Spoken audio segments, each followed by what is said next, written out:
Radio Grand Lac. Vos émissions préférées, elles sont toutes sur Radio Grand Lac. De l'intuition à l'action, découvrez les influences énergétiques du mois avec Eva sur Radio Grand Lac. Bonjour à tous, je suis très heureuse de vous retrouver pour l'émission de l'intuition à l'action du mois de février. J'espère que votre mois de janvier s'est déroulé à merveille, que vous avez pu mettre en pratique l'exercice proposé qui consistait à faire le bilan de là où vous en étiez par rapport aux différents domaines de vie, de là où vous souhaitiez aller et de poser des actions concrètes pour vous rendre à la destination souhaitée. Si vous ne l'avez pas encore fait, il n'est pas trop tard, bien évidemment, alors je vous invite à écouter le replay de l'émission du mois dernier sur la chaîne YouTube de Radio Grand Lac pour pouvoir poser les choses pour votre année 2025. J'en profite également pour saluer mes collègues de chez Excoffier Recyclage et tous mes proches qui m'écoutent. Je vous remercie du fond du cœur pour votre soutien précieux. Avant d'aborder les énergies de ce nouveau mois, le mois de février donc, je vous rappelle, comme à chaque émission, qu'il s'agit d'énergie générale, donc prenez uniquement ce qui résonne pour vous et faites preuve de discernement. Avant de découvrir les challenges que nous réserve ce mois de février, commençons par un peu de numérologie. Le mois de février porte le chiffre 2. Le chiffre 2 est associé à la dualité, à l'équilibre, à notre relation aux autres, mais également à notre relation à nous-mêmes, notre duo intérieur, nos énergies féminines et masculines. Faisons un petit rappel sur les énergies féminines et masculines afin de vous éviter de réécouter tous les replays des émissions, sauf si c'est votre souhait, bien évidemment. Donc, nous avons tous en nous une part féminine et une part masculine, donc plutôt des énergies féminines et des énergies masculines. On ne parle pas ici d'hommes ou de femmes, mais bien d'énergie. L'énergie masculine, elle va plutôt se caractériser par le passage à l'action, la planification, la gestion, l'organisation, le côté matériel, donc plutôt des énergies de force, des énergies plutôt dans la matière. Et les énergies féminines, elles vont plutôt se caractériser par tout ce qui est intuitif, par les ressentis, par les émotions, par le côté du coup immatériel. Donc plutôt des énergies de douceur, des énergies plus subtiles. Revenons sur la dualité associée au chiffre 2, mais également la notion d'équilibre et de nos duos, qu'ils soient intérieurs ou extérieurs avec nos relations aux autres. C'est comme si nous étions à une sorte de carrefour sur ce mois de février. Nous avons des choix à faire, des décisions à prendre. Le challenge sur ce mois, ça va être de nous positionner, d'assumer qui nous sommes et nos choix en se libérant des influences extérieures, que ce soit les personnes qui nous entourent, qu'elles soient plus ou moins proches, ou par la société. Nous sommes invités à ouvrir et à équilibrer notre point de vue le maximum possible. On peut prendre ici l'image de la balance, donc écouter et équilibrer nos différentes parts pour pouvoir prendre des décisions justes pour nous-mêmes. C'est important de se rappeler qu'il est possible de changer le cours des choses, que nous en avons tous les capacités et que nous pouvons faire en sorte que les choses se passent bien ou non par rapport à la perception qu'on en a et à la teinte que nous souhaitons donner aux événements de notre vie. Alors, ce que je viens de dire là, ça peut peut-être tirer chez certaines personnes et c'est OK. Et c'est justement ce que je vais vous inviter à expérimenter avec l'exercice proposé sur ce mois de février. On va travailler sur cette notion de dualité pour pouvoir sortir de cette vision parfois trop étroite et trop binaire, trop noire ou trop blanche, qui peut influencer nos prises de décision et nous faire choisir des choses non pas par rapport à nos envies et nos ressentis, mais par rapport à notre perception teintée par nos expériences passées, à celle de l'extérieur ou à une définition qui ne nous appartient pas, mais qui nous a été aussi inculquée culturellement ou par la société. Donc je vais vous inviter une nouvelle fois à écrire, encore une fois, ouais. Donc prenez ce qui vous parle, que ce soit papier, crayon, tablette, téléphone, ordinateur, ce qui est le plus juste pour vous. Posez-vous et commencez déjà par faire le point sur les situations que vous vivez actuellement, les situations qui vous challengent émotionnellement, qui vous remuent, les situations où vous avez des difficultés à vous positionner, où vous ne savez pas quel choix faire, quelle décision prendre. Cela peut être le domaine professionnel, familial, sentimental, peu importe, et vous allez pouvoir dans tous les cas faire cet exercice sur toutes les questions que vous vous posez. Comme d'habitude, je vais prendre un exemple pour que ce soit plus simple pour vous et que vous puissiez aussi retransposer par rapport aux situations que vous vivez dans votre propre vie. Donc, exemple ici, j'identifie que j'ai une situation dans le domaine professionnel qui me convient pas. Je suis salariée dans une entreprise depuis plusieurs années. J'ai pris au fur et à mesure du temps et des années de plus en plus de missions différentes. Et je me rends compte que ça devient de plus en plus difficile à gérer au quotidien de tout faire avec tout ce qui s'est ajouté. On me fait confiance pour gérer, donc je fais tout pour y arriver. Mes journées de travail sont intenses. Je reste très souvent en dehors de mes heures de travail pour pouvoir accomplir mes missions en totalité. Résultat, je me sens fatiguée, je me sens frustrée, je me sens en colère.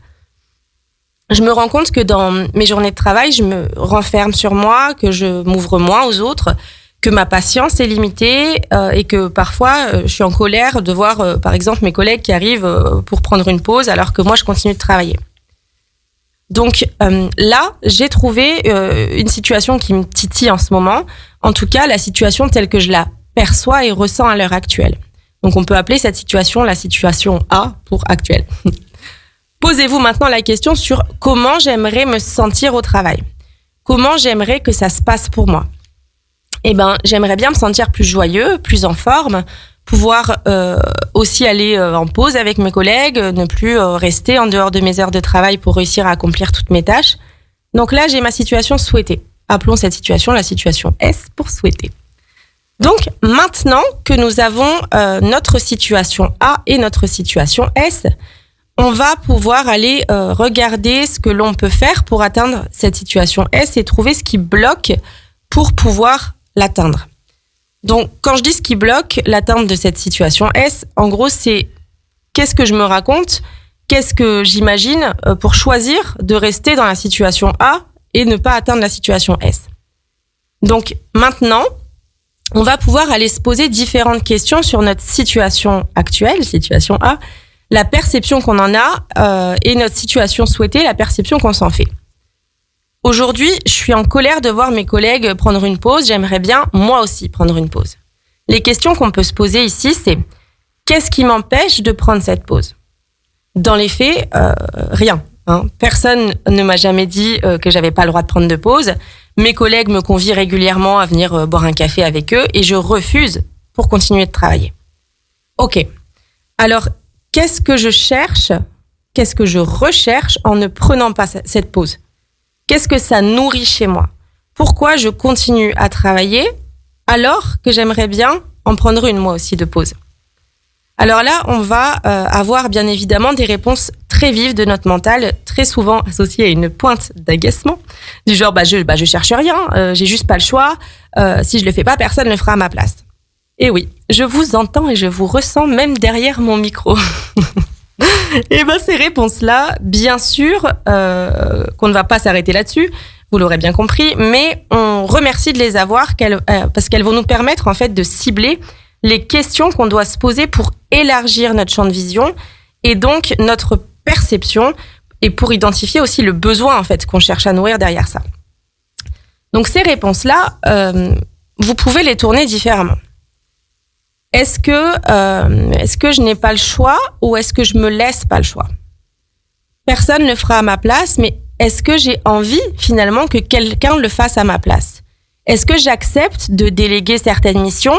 Est-ce que je suis OK avec le fait de demander de l'aide ou est-ce que je considère ça comme de la faiblesse pour moi ?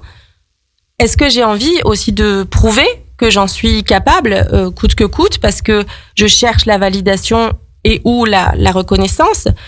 Ou parce que je veux pas décevoir parce qu'on m'a fait confiance. Déjà, ces questions-là, ça va faire un peu bouger à l'intérieur et ça nous permet aussi de sortir d'un état de fatalité, de victimisation et ça nous permet aussi de prendre conscience et de reprendre notre pouvoir sur la situation. Donc ici, en gros, j'ai besoin d'aide, mais j'ose pas la demander parce que si je demande de l'aide, je suis faible, je vais décevoir ceux qui m'ont fait confiance. Les choses ne seront pas faites comme moi je veux. Je vais me rendre compte et montrer au monde que je ne suis pas capable de tout gérer. Ok, ouvrons davantage le point de vue. Demander de l'aide, c'est être faible. Ok. Quel pourcentage de vérité vous donneriez à cette croyance ? 40, 60, 73%, plus, moins ? Cherchez maintenant dans votre vie 3 à 5 situations où quelqu'un vous a demandé de l'aide et où vous vous êtes dit qu'il était courageux de montrer sa vulnérabilité. Situation où vous ne l'avez pas trouvé faible, bien au contraire. Vous pouvez aussi prendre l'exemple d'un film, d'une série, peu importe, mais toujours dans la même dynamique où vous vous êtes dit que c'était courageux. Une fois que vous aurez trouvé ces situations, que vous aurez connecté avec ces situations, quel pourcentage de vérité vous donneriez à cette croyance, maintenant, après avoir trouvé ces situations ? Poursuivons. Je cherche la validation, la reconnaissance des autres. Ok. Mais moi-même, est-ce que je suis déjà fière de ce que je fais, de ce que je suis ? Est-ce que je me félicite pour ce que j'arrive à mettre en place ou est-ce que je me concentre plutôt sur tout ce que je fais pas et je me flagelle ? Est-ce que, en ignorant mes besoins de prendre une pause, de m'occuper de moi, de ma vie perso, je me reconnais moi-même ou est-ce que je m'oublie complètement ? Une des croyances là qu'on pourrait trouver, c'est je dois être parfait ou parfaite pour être aimé ou pour être validé. Ou je dois me sacrifier pour être aimé, validé, reconnu, peu importe le mot qu'on met là-dessus. Donc pareil que tout à l'heure, quel pourcentage de vérité vous donneriez à cette croyance ? Et de nouveau, trouvez 3 à 5 situations en contre-exemple à cette croyance. Je dis 3 à 5, mais ça peut être bien plus. Vous faites comme vous le sentez, et plus vous aurez de contre-exemples, plus vous allez ouvrir votre point de vue. Et comme tout à l'heure, une fois que vous aurez trouvé ces situations, quel pourcentage vous donnez à cette croyance après avoir trouvé ces situations ? Et quid de notre besoin d'être reconnu dans cette situation professionnelle qui nous bloque dans notre exemple ? Vous allez me dire, oui, il est toujours là celui-là. Alors qu'est-ce que je peux faire en fait pour nourrir ce besoin autrement qu'en m'oubliant ou en me sacrifiant ? Justement, peut-être ici, dans cette situation, peut-être qu'en m'ouvrant davantage aux autres, en passant plus de temps avec mes collègues, en travaillant conjointement avec eux, je pourrais être reconnue pour ce que je suis et pas uniquement pour ce que je fais. Peut-être qu'on me verra réellement tel que je suis et pas toujours fatiguée, en colère, renfermée sur moi-même, frustrée. À la fois, je m'aimerais davantage en me considérant et en m'autorisant à être qui je suis. Et je laisserai également l'opportunité, la place aux autres de me voir et de m'aimer tel que je suis. Maintenant, libre à vous de choisir comment vous désirez nourrir votre besoin, en restant dans la situation A qui ne vous satisfait pas, ou en décidant de voir et faire les choses différemment pour vous rendre vers la situation S. Donc voilà ce que je vous propose pour pouvoir ouvrir votre champ de vision, ouvrir vos perceptions, et sortir de ce côté binaire, ce côté trop pétriqué qu'on peut avoir par rapport à certaines situations de notre vie. Bien sûr, ça demande un peu de temps et aussi l'assimilation de cette gymnastique dans le déroulé du questionnement. N'hésitez pas à réécouter en replay dans quelques jours sur la chaîne YouTube de Radio Grand Lac. Et vous allez voir aussi qu'à force de le faire, ce sera de plus en plus fluide. C'est comme pour tout, lorsqu'on fait du vélo pour la première fois, c'est pas fluide. On tombe, parfois même, mais plus on pratique, meilleurs nous sommes et plus ça devient naturel. Je vous propose maintenant de marquer une courte pause musicale. Je vous retrouve juste après pour récapituler les grandes lignes de ce mois de février et vous donner les messages complémentaires par domaine de vie que nous pouvons recevoir pour le traverser. De l'intuition à l'action, découvrez les influences énergétiques du mois avec Eva sur Radio Grand Lac. On se retrouve après cette courte pause musicale pour la deuxième partie de l'émission de l'intuition à l'action. Nous avons en première partie parlé des influences énergétiques de ce mois de février, dont nous allons maintenant résumer les grandes lignes. Pour tous les détails, n'hésitez pas à écouter le replay de l'émission qui sera diffusée sur la chaîne YouTube de Radio Grand Lac dans quelques jours. Le mois de février, donc deuxième mois de l'année, porte le chiffre 2. Le chiffre 2 est associé à la dualité, à l'équilibre, à notre relation à nous-mêmes et aussi à notre relation aux autres et à nos énergies du coup féminines et masculines. Pareil, réécoutez la première partie pour ça. Nous sommes comme à un carrefour sur ce mois de février où nous avons des choix à faire, des décisions à prendre et il nous invite à nous positionner, à assumer qui nous sommes, assumer nos choix, mais aussi à ouvrir et équilibrer notre point de vue, notre perception des choses. Les mots-clés associés à ce mois de février pourraient être ouverture, équilibre et choix. L'exercice proposé pour ce mois de février nous permet justement d'ouvrir notre champ de vision et de ce fait d'équilibrer notre perception pour sortir de ce regard trop binaire que nous pouvons avoir parfois, plus ou moins souvent pour certaines personnes. Je vous invite donc à écouter le replay si vous n'étiez pas là en première partie, parce que c'est un exercice assez conséquent, assez dense.